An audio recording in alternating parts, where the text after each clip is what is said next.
साथियों, आप तमाम लोगों का मैं क्रांतिकारी इस्तकबाल करता हूं। आपको जय भीम और लाल सलाम पेश करना चाहता हूं। आदरणीय बुजुर्गों, माताओं, बहनों, किसान मजदूर भाइयों, नौजवान साथियों और प्यारे बच्चों, मंच में जो लोग उपस्थित हैं इनके बारे में आप जानते हैं। बिना किसी औपचारिकता के सीधे मैं आपसे रूबरू होना चाहता हूँ, आपसे बातचीत करना चाहता हूँ। सबसे पहली बात यह है कि आपके मन में एक स्वाभाविक सवाल आया होगा कि अभी इस मौके पे इस कार्यक्रम की क्या जरूरत है, क्योंकि चुनाव तो है। अक्सर नेता लोग चुनाव के वक्त में भाषण देने के लिए आते हैं। अभी चुनाव नहीं है, फिर यह कार्यक्रम करने की क्या आवश्यकता है। तो इस संबंध में मैं आपको एक बात बता दूं, आज इस दौर में सबसे जो दिक्कत की बात है वो ये है, लोकतंत्र के भीतर संवाद नहीं हो पाता, बातचीत नहीं होती है। हर कोई ये समझता है कि हम जो सोचते हैं वही सही है और बाकी लोग जो सोचते हैं वो गलत है। अगर ऐसा हो जाए कि कोई किसी की बात नहीं सुने तो समाज में शोर शराबा होगा और उस शोर शराबा में आपसी भाईचारा खत्म होगा और उस शोर शराबे से समाज में खून खराबा होगा। यदि हम समाज में शांति चाहते हैं, समाज में बराबरी चाहते हैं, समाज में एकता चाहते हैं और चाहते हैं कि मिलजुल करके हम समाज में रहें, अपने आने वाले बच्चों के लिए, अपने भविष्य के लिए, शिक्षा और स्वास्थ्य के लिए काम करें, किसान और मजदूर के लिए काम करें, महिला और नौजवान के लिए काम करें, तो हमको समाज में आपसी बातचीत का माहौल नहीं खत्म होने देना। लेकिन हम ये देखते हैं कि आज के दौर में राजनीति का मतलब सिर्फ और सिर्फ चुनाव और चुनाव का मतलब सिर्फ और सिर्फ हो हल्ला, जात पात, धर्म का काट, हिंदू मुस्लिम, मंदिर मस्जिद बंद कर दिया है। इसीलिए बेगूसराय जब हमारा ज्यादा आना जाना हुआ तो यहाँ जो मौजूद हमारे अभिभावक हैं इनसे हमने एक आग्रह किया कि मैं अपने जिले के लोगों के बीच जाना चाहता हूँ। कुछ साथियों ने कहा कि अभी यदि आप अपने जिले के बीच, जिले के लोगों के बीच जाएंगे तो लोगों के मन में यह सवाल होगा कि शायद चुनाव की तैयारी चल रही है। हमने कहा इस देश में हमेशा चुनाव होते रहता है, कभी लोकसभा का चुनाव, कभी विधानसभा का चुनाव, कभी पंचायत का चुनाव, कभी पैक्स का चुनाव, कभी नगर निगम का चुनाव, कभी नगर परिषद का चुनाव। चुनाव तो होते ही रहेंगे, लेकिन अपने लोगों के बीच जाना, उनसे बातचीत करना, उनकी बातों को सुनना, अपनी तकलीफ उनको सुनाना और एक जो अपनी जमीन का एहसास है, एक होने का जो हमारा एहसास है, उस एहसास को मजबूत करने के लिए एक जन संवाद कार्यक्रम करना जरूरी है। और इस जन संवाद कार्यक्रम में ऐसा नहीं हो कि धूल उड़ाती हुई गाड़ियां आए, धूल उड़ाता हुआ हेलीकॉप्टर आए, नेताजी पहुंचे, हीरो की तरह हाथ हिलाएं और कुछ डायलॉग मार करके यहां से चले जाए।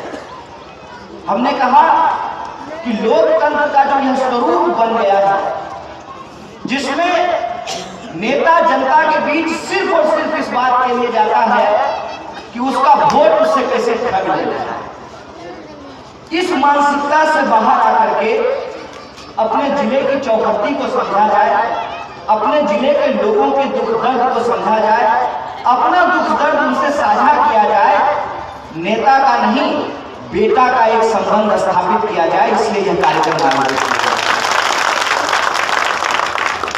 तो सब आवे हो कहना हो अगर चलो ना भाषण सुन जाए तो जरूर कोई कोई कहना होगा की होते भाषण सुन इतना भाषण सुनलिए की मिल जाए यही लोग कहता है। तो कुछ लोग कहा होगा कि चलिए सुन करके देखेंगे कम से कम कि बोलता क्या है। यह बात हम समझते हैं, यह बात हम क्यों समझते हैं? क्योंकि हम आपके बीच ही रहे हैं। हम भी किसी जमाने में अपनी दादी का सारी का अचड़ा पकड़ करके किसी नेता का भाषण सुनने के लिए जाते थे, जैसे एक बच्चा लगे हम बैठ करके सुन रहा है। और उस वक्त जो चीजें कान में पड़ती थी, वो शब्द जो कान में गूंजता था, उसी का प्रभाव है कि आपके टैक्स के पैसे से मेहनत करके स्कूल कॉलेज पास करके जब यूनिवर्सिटी में पहुंचे तो उन शब्दों का मतलब समझ में आया। यह मतलब समझ में आया कि जय भीम का मतलब क्या होता है, लाल सलाम का मतलब क्या होता है, कॉमरेड का मतलब क्या होता है, समाजवाद का मतलब क्या होता है, क्रांतिकारी होने का मतलब क्या होता है। यह जो बेगूसराय की धरती है, यह जो बेगूसराय की विरासत है, इसकी खूबी और खासियत दूर जाने के बाद समझ में आया। बचपन में हम लोग एक दोहा लिखते थे, जब टीचर कहते थे कि अपने मित्र के नाम पत्र लिखो, तो एक दोहा लिखते थे हम लोग, मेहंदी रंग लाती है सूख जाने के बाद, दोस्त याद आता है बिछड़ जाने के बाद। जब लोग जिले में रहते हैं तब शायद उनको उसकी खासियत समझ में नहीं आती है, लेकिन जब उससे दूर होते हैं तब समझ में आता है। जैसे पहली बार जब शहर में लड़कियों को कार चलाते हुए देखे तो हम सोचने लगे कि बेगूसराय जिला कितना एडवांस था, कि बेगूसराय जिले में उस जमाने में लड़कियां मोटरसाइकिल चलाती थी। बेगूसराय जिला कितना एडवांस था कि उस जमाने में लड़का और लड़की एक साथ कबड्डी खेलते थे। बेगूसराय जिला कितना एडवांस था कि हर गांव में पुस्तकालय मिलता था। लेकिन बेगूसराय का ये एक चेहरा है। बेगूसराय का दूसरा चेहरा यह भी है कि जहां आज भी सड़क नहीं पहुंची है, आज भी अस्पताल नहीं पहुंचा है। अस्पताल पहुंचा है लेकिन डॉक्टर नहीं पहुंचे हैं। डॉक्टर कभी भूले बिसरे आ जाते हैं तो दवाई नहीं पहुंच पाता है। बेगूसराय का ऐसा इलाका है जहां हर साल पानी आ जाता है लेकिन हर रोज बिजली नहीं आती है। यह जो सच्चाई है, इस सच्चाई में एक बात साफ साफ समझ में आती है। एक तरफ संपन्नता है, दूसरी तरफ विपन्नता है। एक तरफ धन और दौलत की चमक है, दूसरी तरफ गरीबी की खाई है। यह जो सच्चाई है समाज का, जब इसके बारे में सोचना शुरू किए, पढ़ना शुरू किए, तो यह बात समझ में आई कि गरीब गरीब इसलिए नहीं है क्योंकि उन्होंने पूर्व जन्म में कोई गलत काम किया था। गरीब गरीब इसलिए है क्योंकि गरीब को उनके मेहनत का दाम नहीं मिलता है। और जब सरकार के नियम कानून को पढ़े, आप जो हर चीज खरीदते हैं उस पर जो सरकार को टैक्स देते हैं, जाइएगा नमक खरीदने के लिए तो देखिएगा पैकेट पे लिखा रहता है सभी कर सहित। कलम खरीदने के लिए जाइएगा उस पर लिखा रहता है इंक्लूसिव ऑफ ऑल टैक्सेस। यह जो आपका टैक्स का पैसा है, गरीब गुरबा की मेहनत की जो कमाई है, उससे सरकार चलता है, उससे सड़क बनती है, उससे अस्पताल बनता है, उससे स्कूल बनते हैं, उससे कॉलेज बनते हैं। अगर ये सरकारी स्कूल और कॉलेज नहीं होता तो मेरे जैसे लोग पढ़ नहीं पाते। यदि पढ़ नहीं पाते तो समझ नहीं पाते कि गरीब गरीब क्यों है, इस सवाल का जवाब नहीं मिल पाता। और इस सवाल का जवाब ये है कि हमारी गरीबी हमारे कर्मों का फल नहीं है, हमारी गरीबी उन अमीरों के कुकर्मों का फल है। यह बात समझ में आती है। यह बात समझ में आती है कि जूता बनाने वाले के पैर में जूता क्यों नहीं है, पलंग बनाने वाला पलंग पे क्यों नहीं सोता है, सड़क बनाने वाला कभी भी उसी सड़क पर मोटरसाइकिल लेकर के क्यों नहीं चल जाता है? जो हवाई जहाज बनाता है वो कभी हवाई जहाज पे नहीं चढ़ता है। यह बात समझ में आती है कि जो लोग गेहूं काटते हैं वो अपने बच्चों को 2 जून की रोटी नहीं दे पाते हैं।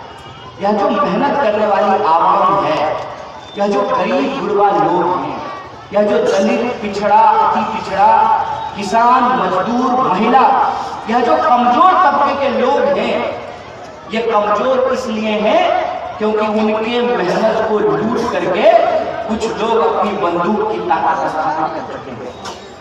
और यह जो गैर बराबरी है, इस गैर बराबरी को दूर करने के लिए जब यह देश आजाद हुआ तो इस देश को आजाद कराने वाले जो हमारे महामानव थे, उन लोगों ने मिलकर के एक संविधान बनाया और उस संविधान में यह व्यवस्था की गई कि इस देश के भीतर चाहे दलित हो या ब्राह्मण हो, चाहे अमीर हो या गरीब हो, चाहे काला हो या गोरा हो, चाहे मोटा हो या पतला हो, चाहे बिहारी हो या मराठी हो, उसको बराबर का अधिकार सुनिश्चित किया जाएगा। और यह जो संविधान का अधिकार है, इस संविधान के अधिकार के चलते ही हर 5 साल में हेलीकॉप्टर का धूल उड़ाते हुए नेताजी आते हैं और आपकी गलियों का धूल खांकते हैं और हाथ जोड़ करके आपको कहते हैं कि इस बार हमको वोट दे दीजिए। लेकिन यह जो अधिकार है, यह अधिकार अपने आप सुरक्षित नहीं रह सकता है। यह जो आजादी हमको 1947 में मिली है, यह आजादी अपने आप सुरक्षित नहीं रह सकती है। यह जो सड़क आपके गांव में बना है, यह अपने आप ठीक नहीं रह सकता है। एक बात आप हमको सोच के बताइए कि जो घर आपको आपके पिताजी ने बनाकर दिया है, आपकी माताजी ने आपको बनाकर दिया है, उस घर को यदि आप ठीक ठाक नहीं करेंगे तो क्या वह घर ठीक रहेगा? मान लीजिए कि आपको आपके गार्जियन ने एक साइकिल खरीद करके दिया है।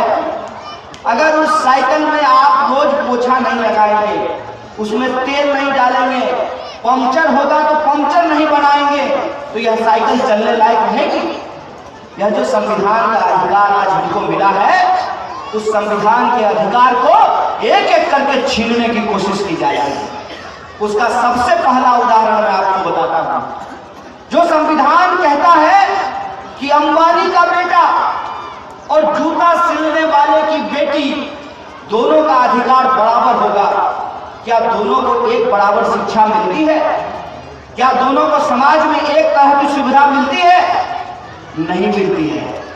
और एक बात और जान लीजिए कि वही संविधान कहता है कि इस देश में कोई भी व्यक्ति, चाहे वो किसी जाति या धर्म का हो, किसी लिंग या भाषा या बोली को बोलने वाला हो, किसी धर्म को मानने वाला हो, किसी क्षेत्र का रहने वाला हो, लेकिन यदि वो चाहता है तो इस देश में चुनाव लड़ सकता है। ईमानदारी से कलेजा पर हाथ रख करके बताइए कि क्या इस देश में सचमुच कोई गरीब व्यक्ति चुनाव लड़ सकता है?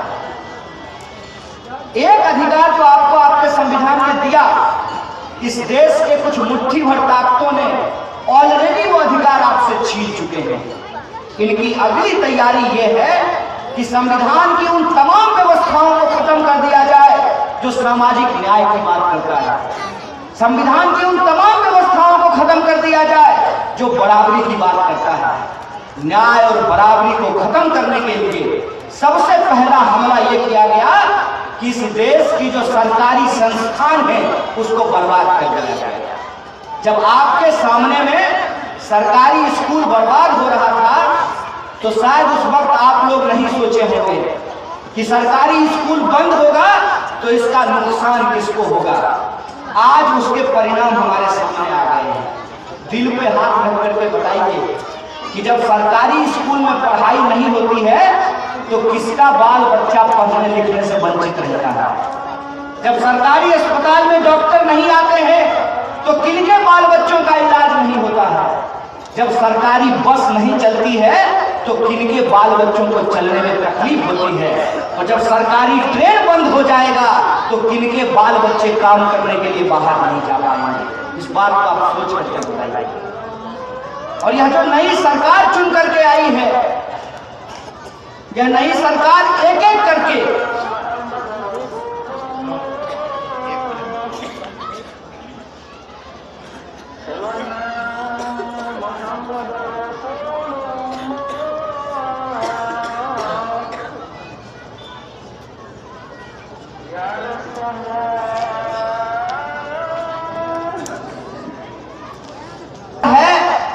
यह मौजूदा सरकार एक एक करके सरकारी संस्थानों को बर्बाद कर रही है।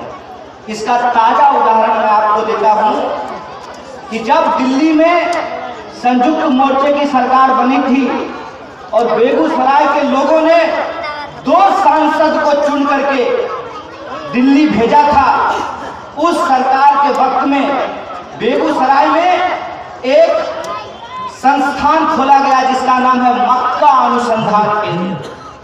उस मक्का अनुसंधान केंद्र में एक नया नोटिफिकेशन आया है कि आप रोज आइए लेकिन आप बीज नहीं बनाइए। आप आइए, वेतन लीजिए, लेकिन बीज मत बनाइए। क्यों? क्योंकि वो जो बीज तैयार करता है वो सस्ता बीज तैयार करता है। आप प्राइवेट कंपनी का बीज खरीदिए, मतलब आप महंगा बीज खरीदिए, और उस बीज को जब आप खेत में लगाएंगे और उससे दाना नहीं आएगा, जब उससे ओढ़ा नहीं निकलेगा, उसमें दाना नहीं होगा, तब आप उस कंपनी को कोई शिकायत नहीं कर सकते हैं। मतलब सरकारी संस्थानों को बर्बाद किया जाए और जो निजी संस्थान है उसको बढ़ावा दिया जाए। इसका एक और उदाहरण मैं आपको बताता हूँ। बीएसएनएल सरकारी कंपनी है, लेकिन जो जियो आप इस्तेमाल करते हैं वो प्राइवेट कंपनी है। प्रधानमंत्री मोदी जी का फोटो आपको हर जगह दिख जाएगा, चाहे पेट्रोल पंप हो या उज्ज्वला का योजना हो, चाहे अखबार हो, टीवी हो, हर जगह आपको प्रधानमंत्री जी का फोटो दिख जाएगा। लेकिन बीएसएनएल का प्रचार करते हुए आज तक आप प्रधानमंत्री का फोटो नहीं देखे होंगे। जियो का प्रचार करते हुए आप प्रधानमंत्री का फोटो देखे होंगे। इस देश के किसी किसान या मजदूर के साथ आप प्रधानमंत्री का फोटो नहीं देखे होंगे, लेकिन अंबानी और अदानी के साथ प्रधानमंत्री जी का फोटो देखे होंगे। मतलब वोट लेने आपसे, टैक्स का पैसा आपका, देश है आपका, मेहनत करें आपका बच्चा सीमा पे मरे और आपके ही बच्चों के भविष्य को बर्बाद करने के लिए इस देश की सरकारी संस्थानों को तबाह कर दिया जाए, अस्पतालों को बंद कर दिया जाए, स्कूलों को बंद कर दिया जाए, और जो आम जनता की जमीन है उस जमीन को लूट करके इन बेईमानों के हाथ में दे दिया जाए। यही सरकार की नीति है।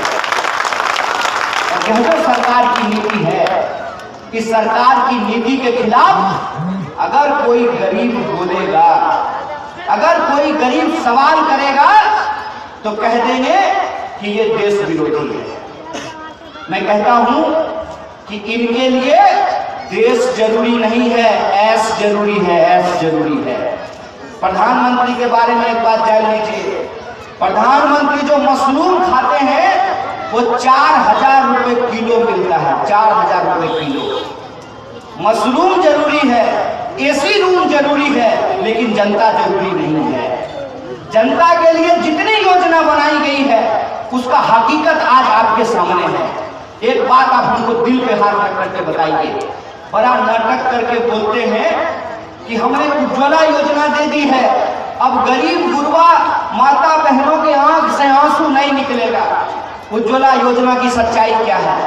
उज्ज्वला योजना की सच्चाई ये है कि अखबार में फोटो लगा करके बोले कि इस देश में हमने गरीब गुरबा लोगों को मुफ्त में गैस दे दिया है।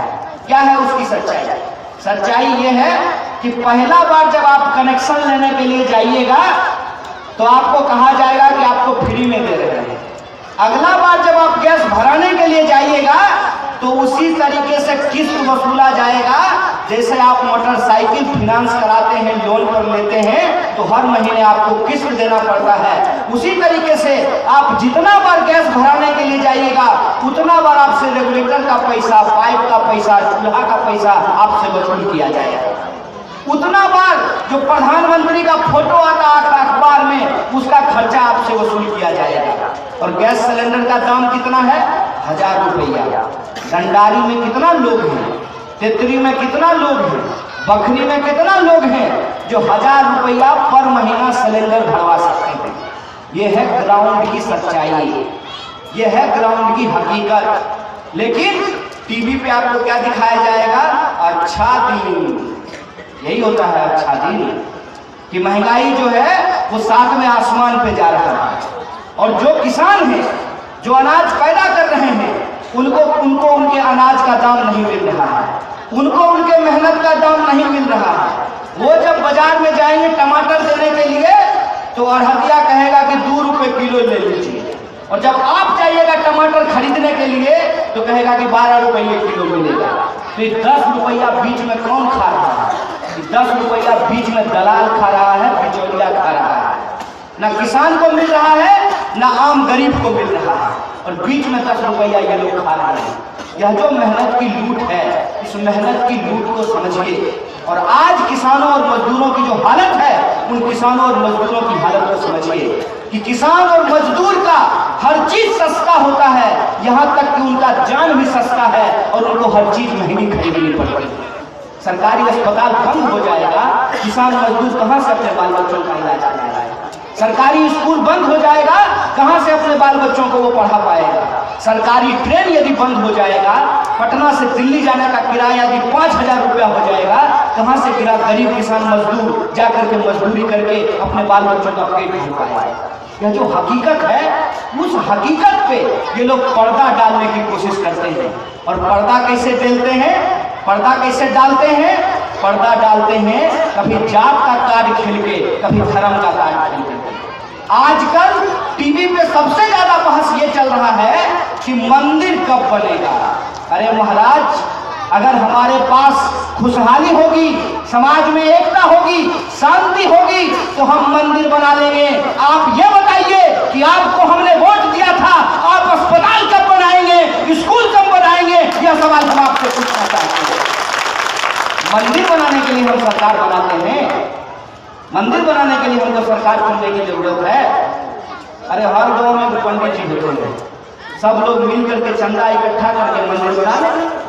ऐसा तो नहीं होगा कि हमारे गांव के भोला बाबा को कम पावर होगा और दूसरे गांव के भोला बाबा को ज्यादा पावर होगा, ऐसा तो नहीं होगा। मंदिर अगर छोटा है तो वहां जाकर के नमस्कार करेंगे तो हमको धर्म नहीं होगा, और मंदिर यदि बड़ा है वहां जाकर के नमस्कार करेंगे तब हमको धर्म होगा, ऐसा तो नहीं है। जनरेटर है क्या? पंपिंग सेट है कि हमारा वाला मंदिर का पावर कम होगा और उनके वाले मंदिर का पावर बेसी होगा? भगवान और भक्त के बीच में कमीशन एजेंट का क्या जरूरत है, ये हमको बता दीजिए। अरे हम लोग क्या पढ़े हैं? हम लोग यही पढ़े हैं ना कि कनकन में राम बसते हैं। जब कनकन में राम बसते हैं तो तेतरी में भी राम है, बीहट में भी राम है, और जनकपुर में भी राम है, अयोध्या में भी राम है। असली मसला क्या है? असली मसला ये है कि मंदिर मस्जिद करके, हिंदू मुसलमान करके आपका ध्यान भटका देना। उस जादूगर की तरह, जो जादूगर आपको स्टेशन के बाहर मिलता है, आइए आइए गिली गिली गिली गिली पम पम छू, हाथ ऐसे करके इधर का पैसा इधर कर देगा, 1 रुपया इधर से इधर कर देगा। आपको लगेगा कि बाप रे बाप, ये आदमी तो जो है मिट्टी का ढेला उठा करके केला बना देता है, यह आदमी तो कागज उठा करके पैसा बना देता है। लेकिन हम आपका बच्चा हैं, आपके मेहनत से पढ़े हैं, और जब पढ़ लिख लिए हैं तो बुद्धि हो गया है, दिमाग आ गया है, तो हम सवाल करते हैं, रे जादूगर, तुम जादूगर नहीं ठग हो, हमको ये बताओ कि अगर तुम कागज से पैसा बना सकते हो तो हमसे पैसा क्यों मांग रहे हो? हमसे पैसा क्यों मांग रहे हो? तुमको जब भूख लगती है तो तुम कागज उठाओ, रुपया बनाओ, होटल में जाओ और बढ़िया खाना खाओ, हमसे पैसा क्यों मांगते हो? यह जो सवाल है, यह सवाल जब गरीब आदमी पूछने लगता है तो इनके पेट में दर्द होने लगता है। उनको लगता है कि ये हमारी मेहनत पे पानी फेर देगा, ये हमारी चालाकी पे पानी फेर देगा, और यह जो हमारी लूट की योजना है, जिसको इन्होंने अच्छे दिन का नारा दिया है, उस गुब्बारे का हवा निकाल देगा। इसीलिए सबसे जरूरी ये हो जाता है कि इन लोगों को अपने ही लोगों के बीच में बदनाम कर दिया जाए। और कैसे बदनाम कर दिया जाए? तो अपने ही लोगों को जाकर के यह कहा जाए कि ये धर्म विरोधी है। हम धर्म विरोधी नहीं है, किसी धर्म का विरोध नहीं करते हैं। अजान हो रहा था तो हम चुप हो गए, सत्यनारायण स्वामी का पूजा हो रहा होता तब भी चुप हो जाते हैं। हमारे लिए धर्म ने जो हमको सिखाया है वो सबसे जरूरी ये है कि अल्लाह ने हमको बनाया है, भगवान ने हमको बनाया है, और उस अल्लाह और भगवान को यदि हम आगे बढ़ाना चाहते हैं, उनके रास्ते पर चलना चाहते हैं, तो अल्लाह और भगवान के बनाए बंदों की रक्षा करना हमारा सबसे बड़ा धर्म है। धर्म का सबसे बड़ा काम है इंसान को बचाना, इंसानियत को बचाना। हम उस रास्ते पे चलना चाहते हैं। इंसान और इंसानियत के लिए सबसे जरूरी चीज क्या है? इंसान और इंसानियत के लिए सबसे जरूरी चीज ये है कि कमाने वाला खाएगा, लूटने वाला जाएगा। इस नारे पे हमको चलना होगा, इस रास्ते पे हमको आगे बढ़ना होगा। इसमें अगर हम सवाल पूछते हैं तो कौन सी गलती करते हैं? अगर हम ये पूछते हैं कि आपने कानून बनाया है कि हर मजदूर को न्यूनतम मजदूरी दी जाएगी, और जब कोई अपने खेत में काम करवा करके किसी मजदूर को न्यूनतम मजदूरी नहीं देगा तो उस पर सवाल पूछना चाहिए कि नहीं पूछना चाहिए? अपनी फैक्ट्री में काम करवा करके यदि मजदूर को न्यूनतम मजदूरी नहीं दी जाएगी तो उस पर सवाल पूछना चाहिए कि नहीं पूछना चाहिए? रिफाइनरी में काम करवा करके, थर्मल में काम करवा करके अगर आप हमको ESI और PF नहीं दीजिएगा तो उस पर हमको सवाल पूछना चाहिए कि नहीं पूछना चाहिए? हमको ये पूछना चाहिए कि नहीं पूछना चाहिए कि इस देश के भीतर जो सबसे गरीब आबादी है, जो सबसे कमजोर लोग हैं, आजादी के 72 साल के बाद भी वो कमजोर रहने के लिए क्यों विवश है? इस पे सवाल पूछने में कौन सी बुराई है? यही सवाल हम पूछते हैं और यह कहते हैं कि बेगूसराय जिसका इतिहास एक स्वर्णिम इतिहास रहा है, आज भी क्यों एक ऐसा इलाका है जहां बिजली नहीं पहुंची है? क्यों ऐसा इलाका है जहां अच्छी सड़क नहीं बनी है? जब हम बलिया से तेतरी की ओर आ रहे थे तो रास्ते में एक पुल मिलता है, उस पुल को ठीक से बनाया नहीं गया है। ऐसा नहीं है कि उसका बजट नहीं आया है, और उसके चलते 2 नौजवानों की जान चली गई। जो 2 बच्चा मर गया, उस माँ को आप क्या जवाब दीजिएगा? वो जो माँ रो रही है अपने बेटे के लिए, उसको आप क्या जवाब दीजिएगा? यह जो हालत बनाई गई है सरकार की, यह जो समाज की कुव्यवस्था है, इस पे प्रश्न पूछने में क्या बुराई है?